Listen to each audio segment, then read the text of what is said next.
everybody. It's Thursday. I'm already joking. Hold on. Happy Thursday. Happy officially summer, man. It's July. July is in super full effect. And excuse my language, but it is hot as hell, okay? With the capital HE double hockey sticks. I don't know where you're from, okay? Where you're watching. But it's super, super hot. Lucifer and his friends, aka Lucy, are vacation. They have traveled across the country. They have traveled. And now they have landed on the West Coast. And it's really hard during the summer, right? Because typically you don't feel like doing nothing and it makes you incredibly sluggish. And if you're anything like us, really more so like Pam, you want to do all the things all the time. As many things as possible every day. The pandemic, I was never really like that, but the pandemic definitely broke me. Like, girl, if you do one or two things, you're doing something.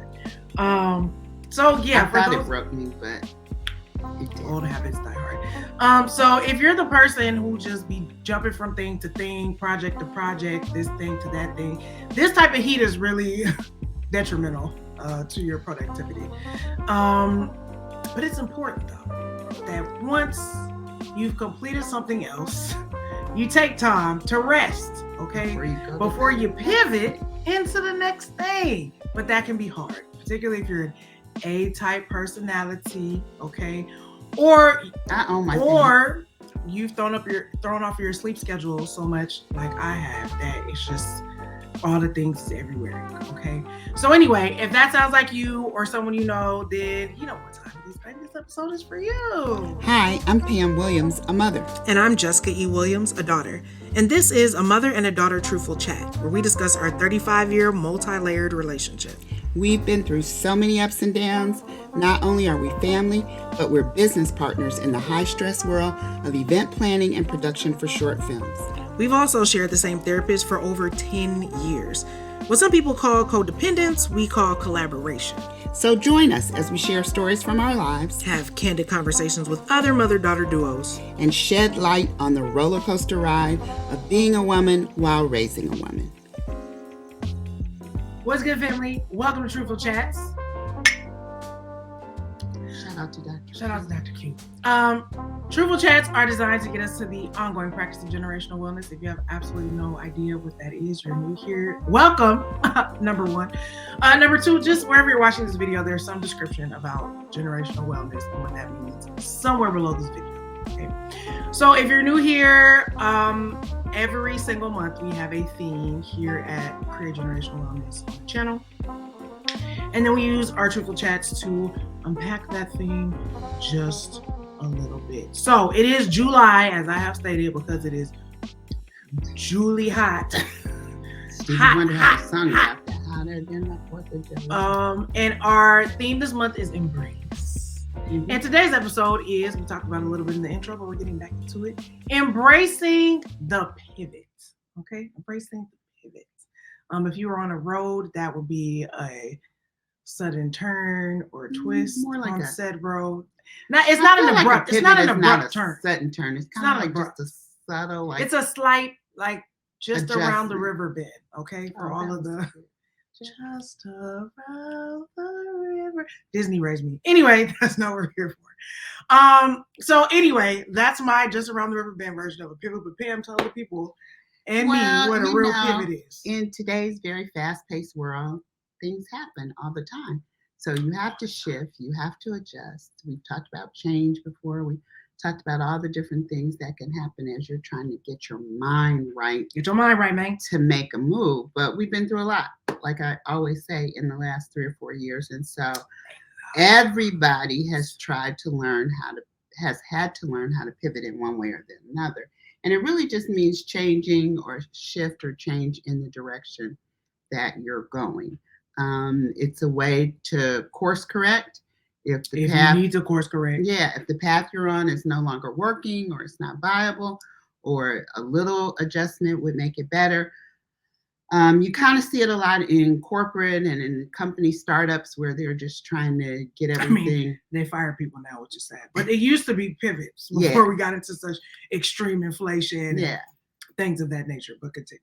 Yeah. So if you're in a startup or a corporation or whatever, and you're going down a road and you see that you need to pivot, There's usually a whole company plan or strategy, or you have a special action committee that comes in and tries to help you pivot. They might even get somebody from outside, you got money. Yes, a consultant or something like that that can make you help you pivot. However, pivots happen wherever any change is necessary, and particularly for creatives and artists. I don't know that you guys necessarily we think of it as a pivot sometimes. But our whole life is pivoting. It really is. Our entire life is pivots. If you're a freelance creative, you've got to pivot to figure out various clients, where your next job is coming from, how you gonna make the money stretch. Strike is coming. Are you gonna ever end up where you thought you envisioned as a child? Yeah. Yes, all of our unions are striking. So it's the age of pleasure. Said Janelle Monáe, be responsible this summer, okay? Because winter is coming. But particularly for creatives, you do a project and then it's on to the next project for the most part. You have a freelance job, whatever it is you do. No, you're on a TV show or something. A photographer or a graphic artist or whatever. Usually you have a client. You put a whole lot of work into that project, and then the project is over. And it can kind of, for some people, kind of be like postpartum a little bit, where this has been your baby or whatever you've been working on for 6, 8 weeks. And then it's out in the world. 2 months, then you're done, it's out, and then now you're like, what do I do next? I got to move over here. I got to try to find another job, a gig, or whatever. But anyway, it does require thinking about how do you make the pivot in a healthy, positive, healthy way. Keyword. That doesn't drain your creativity, because you want to keep that. So sometimes you got to figure it out. It's a tricky thing. I can speak to this directly, okay?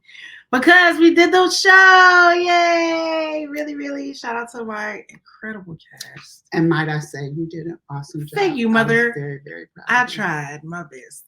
Shout out to Paul Rush, everybody at the Lee Strasberg Institute. Thank y'all for being my new family. You can't get rid of me now. So I worked on this show for like 6 weeks, 5 or 6 weeks straight, no breaks.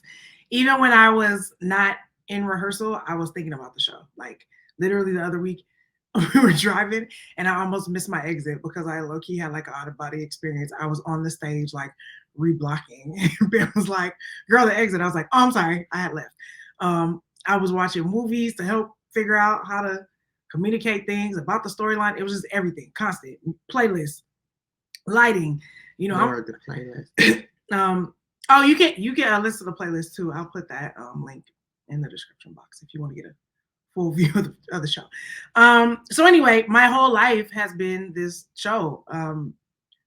My incredible cast, shout out to the red cast, the yellow cast as well, because they were in our party scene. So everything, it was my sleep schedule. Everything was this play. Thrown off. Sending texts in the middle of the night. I'm up till 3, 4 in the morning. We rehearsing at night. Like it's my whole life.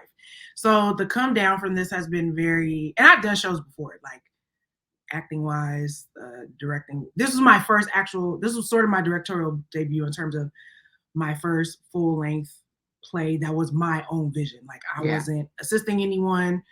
If you loved it, it was on me. If you hated it, it was on me. Either way, it was all me and the people that I was leading. So it's been weird to like, we literally spent every day together. Do you know what I mean?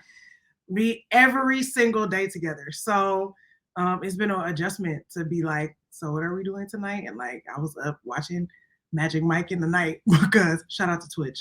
It was like he came to me from the other side. It was like, support my work, please. And I said, say less, King. But I'm up till like 2, 3 in the morning now because that's just the schedule my body is on. Trying to readjust. So yeah, it's hard to be a creative. And anyone who's any sort of creative, not just in, this was a play, but if you do a film or a television show, I worked in production for 4 or 5 years. It was the same thing. And we would have to switch. So I would have to do the night shift one week, and then I have to switch and do the early morning shift the next week. So, your body is all thrown off. And then, it's sort of a family endeavor. So they were either dropping me off, picking me up, or we still had to do this podcast and a bunch of other things, but I would be like, yo, we got to figure this out in a time frame. We're sharing a car. We're sharing a car. Which is crazy, but we make it a new thing. So it's a whole thing. And then, I'm sleep deprived, so I'm super irritable, right? At some point, I can admit it, whatever. I was super irritable. I can't take it out on my cast, right? So if you can't be irritable at home, where can you be irritable when you're sleep deprived? But she was really trying to take it out personally, and I was like, no, I was not. And for me, it's really about conserving my energy. So sometimes she would be caring about things that just to me was not worth my investment of my energy at that point in time. Like I was like, whatever, like we'll figure it out. And everything for me is about ease.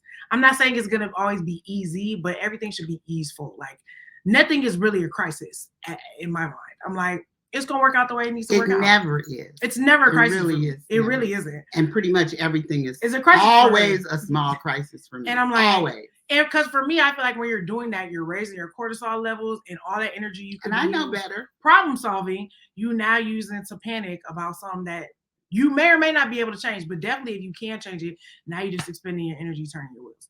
Anyway, so it's been interesting to be going through this process with the family. And I was actually having a conversation with another friend of mine who's a creative in terms of trying to figure out like partnership wise, this was in relationship to a young woman about if the person understands your vision and what you're doing or not. You know what I mean? Like I thank God I'm with my parents, but I was like, if I had a husband and some kids, I don't know, y'all would hate me and that would just be what it is. You know what I'm saying? Like I'll just be like, sorry, I love y'all, but it's not more important than the work. So kudos to all y'all that are creatives and balancing and have families that's double actors and double directors and people be gone and 8-9 months are in the year, business. your kids are in the business.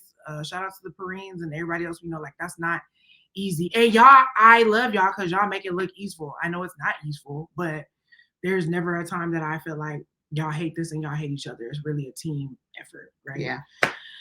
So anyway, over the years, we've discovered that rest is a very, very important thing. Rest is just key, period, right? We talked about this last episode, but like God is an infinite being and yet he chose to rest after 7 days worth of work. And for no other reason than to show us that we should do it because he's or she, whatever you subscribe, he's a he of my book. Inexhaustible, right? So like really not ever out of energy, but we are definitely finite beings and rest is important.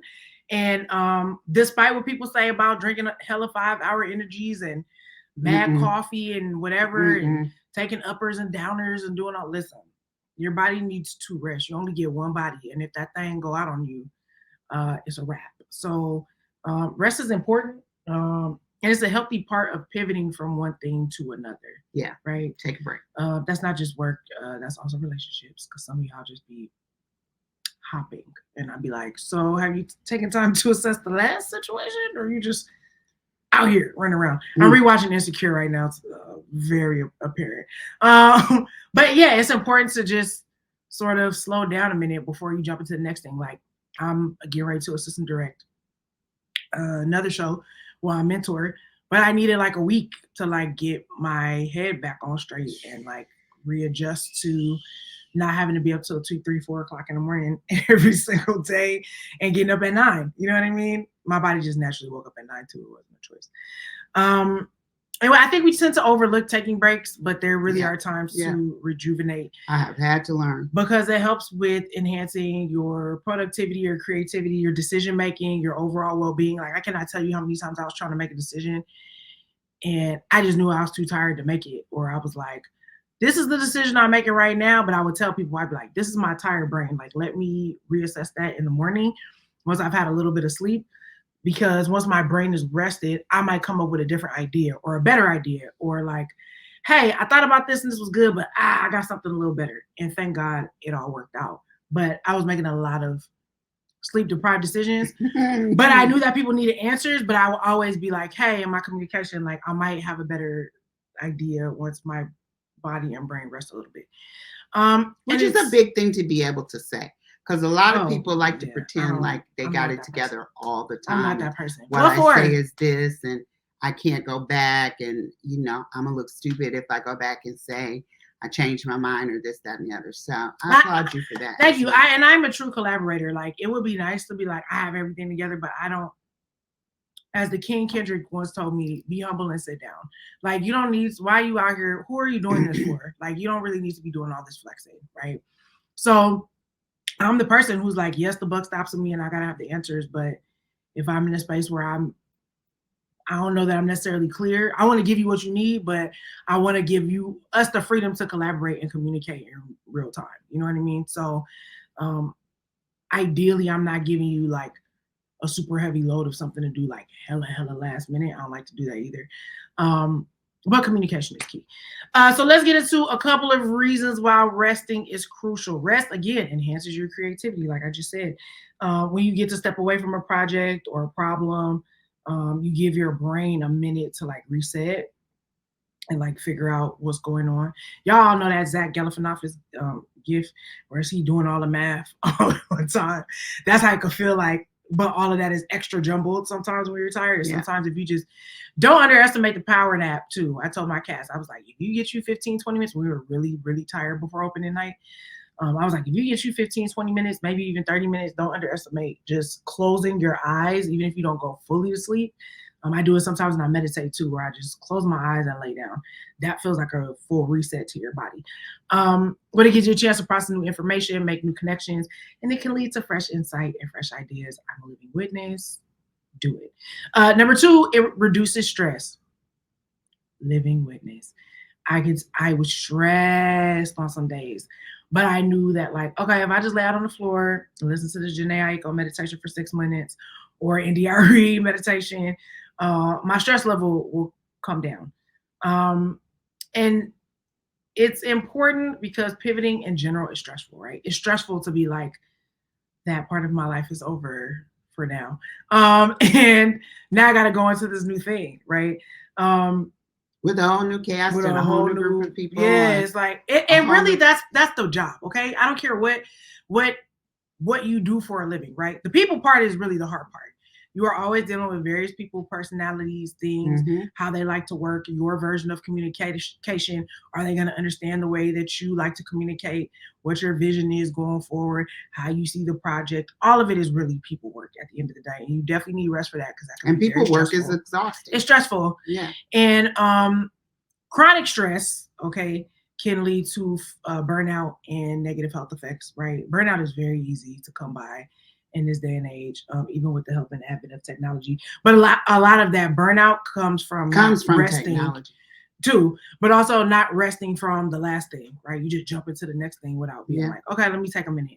And that's hard to do, especially when people are putting pressure on you to like jump into the next thing.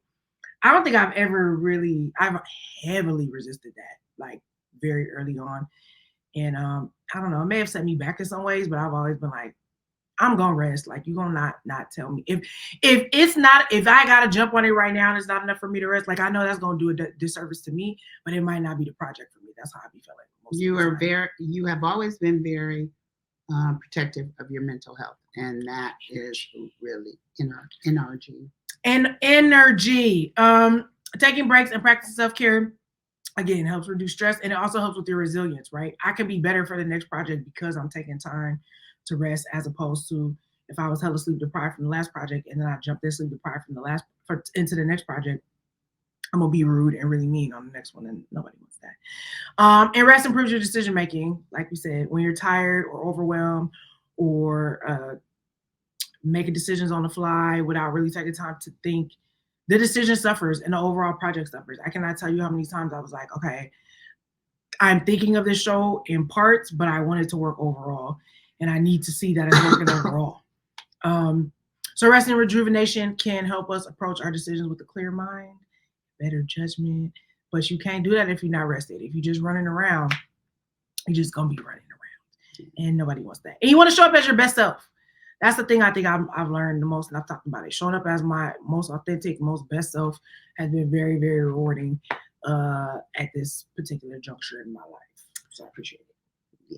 Yeah. But for some of us, as Jessica mentioned, type A people, it is really, really hard to rest. Why is it so hard to rest? I don't really know. It's just because y'all A types. That's why.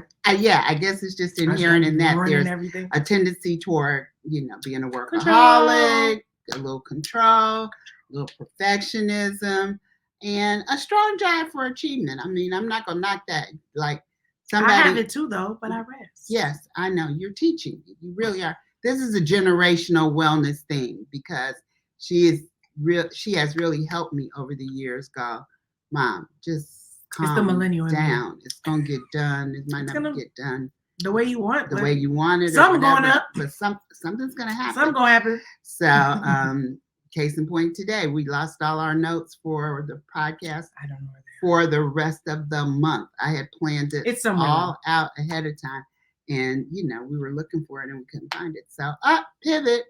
But it wasn't too bad because we were both kind of rested. Thank God we were not both in, like, she wasn't overtired and I wasn't super anxious because I've been resting too. Anxious. She was anxious about something else, but I told her, girl, calm down. Like, you can't. What you gonna do, really? It just happened. But I'll tell you, we have done some things this week to really sort of center ourselves and get grounded again, which we'll talk about in a minute. But it really is important to prioritize rest and self-care, and I know I did not value it as much as I do now. And well, she also worked in corporate America, and that's for 25 years. So yeah, they don't care about you. In the trade show industry, you are up at 7. You are not done really till 11 at night because when the show's over, you got to go out, you got to entertain clients, you got to, put on, you got to do all those things. So you're talking about a 7 a.m. to 11 a.m. day sometimes. It could be like 11 p.m. 7 a.m. to 11 p.m. Our minimum is 12-hour days in the arts. So it can get crazy. So if you've been used to doing that and being on that treadmill for like 20 years, like I was, the pandemic kind of helped me slow it down, but it also made me crazy.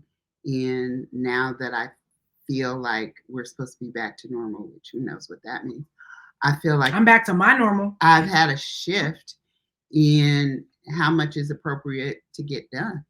Like, it's like, okay, that was never appropriate to try to get that much done. And so you have to set those boundaries around, no, I'm not going to work 16 hours. I'm not going to work. Now, again, sometimes you have a deadline, you have a project, you have to get through it, but that shouldn't be your normal every single day for years life, which mine kind of was a little bit. Delegating stuff. Again, that's the perfectionist part of things. Let me say this: the person is not going to do it the way you would do it. That's usually the hard thing about delegation, is when somebody else do it and you be like, "That's not the way I would do it." Exactly. But you have to decide that it's still okay. You know what I mean? And that part is where you have to make the mind shift. The Jedi mind trick. You have to do a paradigm shift to say, not the way I would have done it, but it's still okay. But it's done though. People are still eating. I didn't have to do it. They have forks. They have knives. It's not the end of the world. It's not. No one's gonna die today. The table may not have been set the way that I wanted to. I would have done it, but people have forks. People have knives. They have napkins. They're eating. What difference does it make? And so I had to break her. And she's still not better though, because literally better. When I sit tables, you go, girl, why? So I always second guess my decisions because of her. I'm getting well, so yes, we are both getting well, and I'm trying not to say anything or make a look like impossible. Bishop, shout out to you. So listen, practicing self-compassion as a type A, you got to practice compassion for yourself, and then everything doesn't have to be perfect, but when you practice compassion for yourself, then you can also practice it for other people. You'd be like, okay, it's okay. It really is okay. And you're okay. And they're okay. And life is all right. Right? No one is going to die today because of your thing. I'm not doing the only surgery. People that need to be worried about that are doctors. Okay? I'm not doing a surgery. No one's going to die today. So, and then you hear people say all the time, you got to find the balance. You got to But what does that actually look like? Right? Well, you got to have intentional effort to find balance, because balance means different things to different people. But here's a couple of tips, I think, Jessica. All right, I'm jumping into them real quick. So these are quick tips to help with mindset and rejuvenation. Okay. Number one, practice mindfulness. Mindfulness meditations, like I said, can help reduce stress. Highly recommend Janae Eiko's trigger. I think it's the trigger mantra. The trigger it's to come down after you've been triggered. I'll say that. Perhaps I'll put it in the comments for you all. But it's about 6 minutes. And like one day it just came on Spotify. And I'm already sort of into mindfulness practice, but she was like, I feel so calm right now. I feel so calm right now. So I do it like every day. So which is hard for me to do. No shortage of meditations on the YouTubes. Now I hear the saints, meditations. What are you opening your spirit up to? Calm down, bro. Okay. The Beelzebubs can't jump in where you won't let them. Okay. So just you ain't got to be doing super mantras. It's just things to think about, things to meditate your mind on. Some of y'all be doing the scriptures. I'm not mad. But anything that keeps your mind calm and your body calm. Your nervous system. And your nervous system calm. Okay. So just sit even if you just sit a few minutes a day and take some deep breaths quietly. Okay. That's very, very, very important. It has saved me a lot. Especially when I was having the little jitters and bubble guts and all that stuff before the show. I was just like, just sit here and be calm.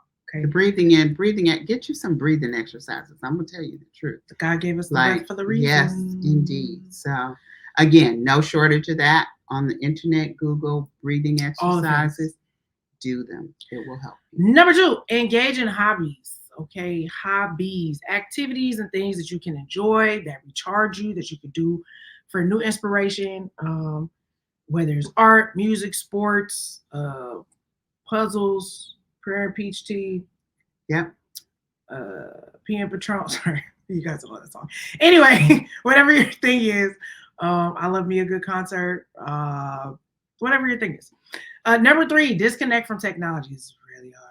We all very much struggle with this one. Actually, my brother, who I was talking about earlier, he was saying he just started this thing because he's on like a super he's in his productivity season, so the schedule was tight, right? But he decided to get like an actual like app clock, like an actual real clock, to wake him up so that it's not his phone. Because he was like, if I wake up in the middle of the night or my phone dings or does something, then I'm gonna be up and I'm gonna be on it and it's gonna cut into my sleep. So he was like, it really helped me to be able to disconnect from my phone. So as his alarm.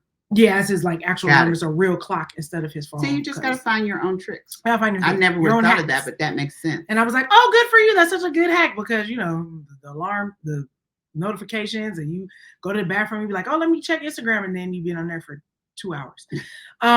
So yeah, constant connectivity can be draining, is draining. People know me. I've gotten in trouble numerous times because people just can't find me for days. Like me and my Gemini twin, Kendrick Lamar Duckworth, have that in common. That phone, I don't care. Emails, so what? They'll be there whenever I decide to check them. Okay.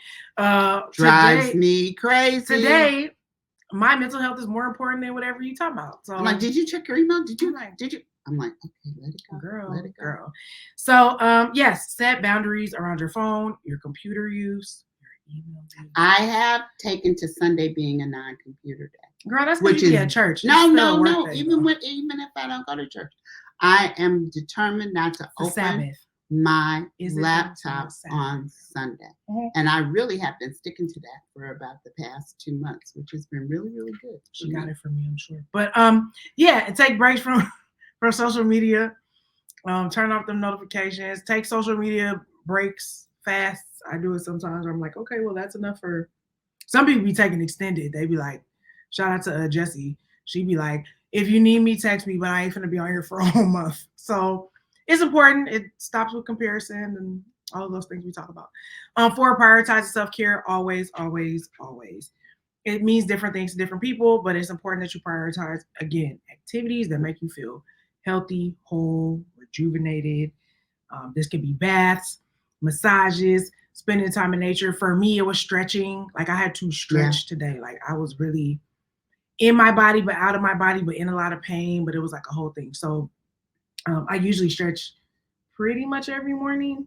I try to, but like after being up on my feet, being up in hours. Like I know for sure I threw my body completely out of whack for this process. So I have to like make it up to my body. So I'll probably be walking tomorrow. Number 5, get enough sleep. Early or late, because that heat That's is a true. real thing. And I do pass out in the sun. I'm not proud of it. It just happens. 5, get enough sleep. Quality sleep is essential for rest and rejuvenation. I know people are like 8-9 hours, but it really does. I didn't believe it, but I am a believer now. Difference. And I get it. Some of y'all are in the season where the kids are kidding. You know, you got new babies, whatever. Just take naps when the baby be taking naps. Sounds like a dream. The OGs, I learned that from the OGs. They was like, just sleep when the baby sleep. What's wrong with you? So that brings us to some of the things that we've been doing this week to ground ourselves back in our real lives. Because like Pam was helping me get cast gifts. What else did you do? Drove me around to do some stuff at some point.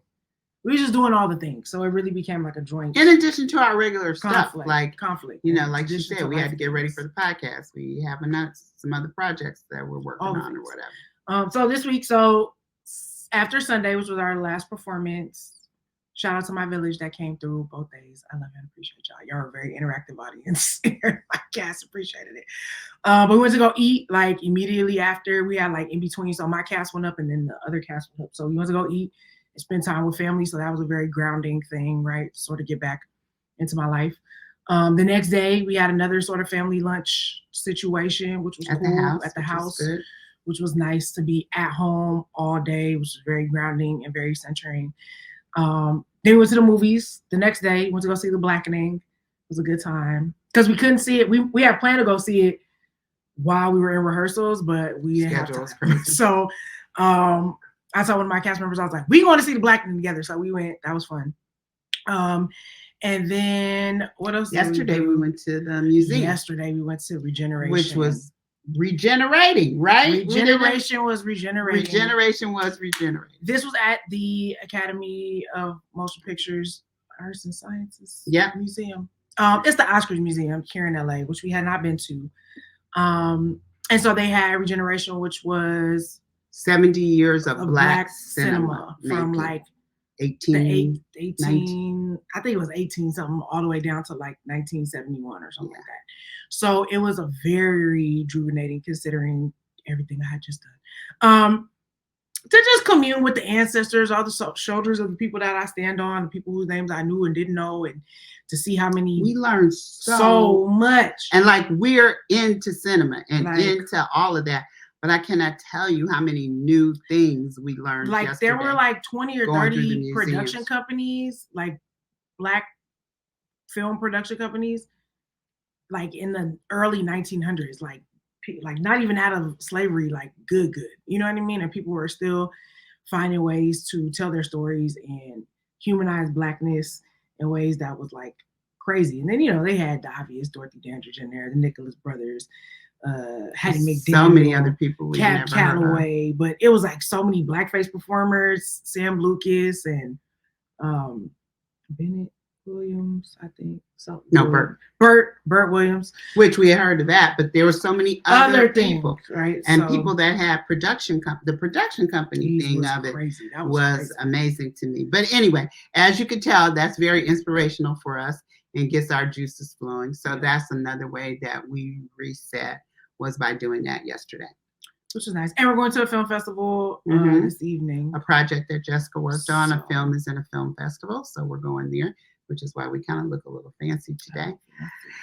And then Saturday night, a really good friend of ours is in a concert in the park. And it's near our grandkids, her sister, nieces and nephews. My nieces. So we're going to have a family time in the park with some good music or whatever. So this has just been a week of recovery. All right. So I'm going to talk about the sleep hygiene thing a little bit. Shout out to Bishop for the sleep hygiene. Because I didn't get it 100%. Nap ministry, all of those things. And it really, really is hard for me because I've always been a person that slept like 4 or 5 hours a night. And I can't do that anymore. I just, and I've had a couple of people to tell me over the years, you got to sleep more, you got to sleep more. But I did not really get it until the pandemic, which allowed me to sleep more. And I think now my body has gotten into the habit of it. And then go to sleep. Yeah, I had a little bit of an arthritis flare up maybe about a month ago now. And I really could not do anything. The fatigue was so real. And I kept trying to push through and push through and push through. And then finally, I just kind of slept for 2 days and then it was back. So I'm telling you, that sleep is real. Now I try to aim for 7 to 9 hours of sleep a night. 7 is really good for me. If I can get 7 or 8, that's really, really good. I try to maintain a consistent sleep schedule. It's a crazy schedule. It's usually going to bed about 12 or 1 o'clock, but then getting up around 9. So that's still getting the sleep and stuff in there. Try to go to bed and wake up at the same time each night. Try to do that pretty consistently. All the things. I have the white noise machine that makes the thunder. YouTube has a billion of or those. The whatever. Jessica listens to hers on YouTube. I use them every night. I was in the stars. I was in space last night. I have earplugs when necessary. We won't get into the machine. I have blackout curtains, that kind of thing. You could say it. My husband likes to watch TV really, really loud. Really loudly. And it was driving me crazy. It couldn't be me, but. And we were going back and forth about it. And finally, I was like, let me just get some earplugs. And I'm telling you, I love them. I'm very happy with them. Amen. Limit the caffeine and alcohol intake. That's hard for us. Before you go to bed. We drink a lot in the night. So. Drink a lot. I just, we drink in the night. So. And I love a good cup of coffee. And it usually doesn't keep me awake. So it could be anything. Let's see. Stimulating activities before bed. Thing that kind of helps me is to watch something funny before I go to bed at night. Let that be kind of the last thing, not the news, not the whatever, just a comedy, funny, make me laugh. Yeah, watch how I stand up. Release those endorphins in my body. So that's really good. And the relaxation thing. And then I get in bed and I always do my little gratitude. Lord, I'm so thankful for this. Always. Today, whatever it was, good, bad, whatever, it happened. We got up. We got through the day. We're back in the bed, safe and sound. Gratitude, always. You're a big bath taker. Sometimes I'm not so much of a bath taker. Sometimes it's by force. Because my body be like, are you out of your mind? Yeah. I don't know. Something about the 30s. It catches up with you.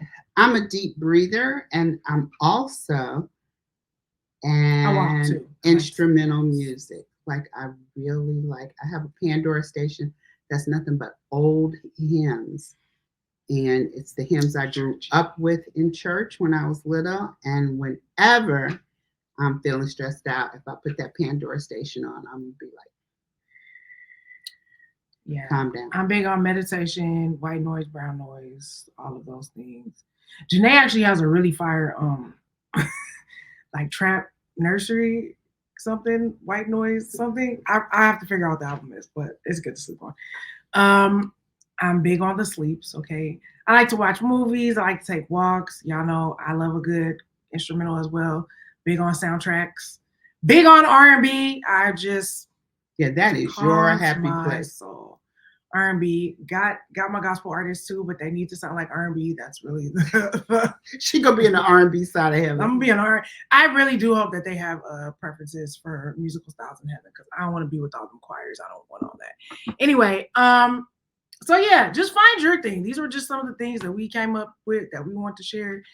But embrace the rest. But embrace the rest, okay? You ain't got to be doing all the things all the time. Please. There's always going to be something for you to be running around doing, okay? There's never going to be no shortage of a thing, person, activity, hella activities, projects, goals, whatever. We live in a capitalistic society, okay? They're going to run you into the ground one way or the other, okay? And shout out to everybody still striking, by the way. They're really trying to break the strike, but shout out to y'all. They waiting y'all out. They really want to wait till...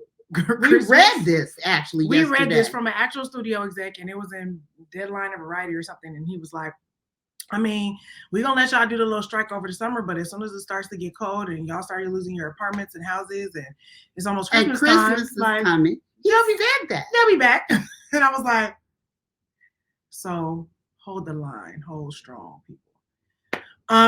In short, pivoting can be challenging. It can be a challenging experience when you have had a collective high and now you're sort of in a lull, an in-between place before you start going on to the next thing. But in that drop down and the come down and the in-between, it is important that before you start the activity of gearing up to pivot into another thing, that you use that time to ground yourself, rest, prioritize your rest, prioritize doing things that ground you. Oh my God, I'm thinking of so many people I know that I know. And that's the problem. They think it's a bunch of other things. And it's really just like, if you would just stop and maybe go take a nap, then maybe some of these things would resolve themselves. Yes, no. So it's very important. It is healthy.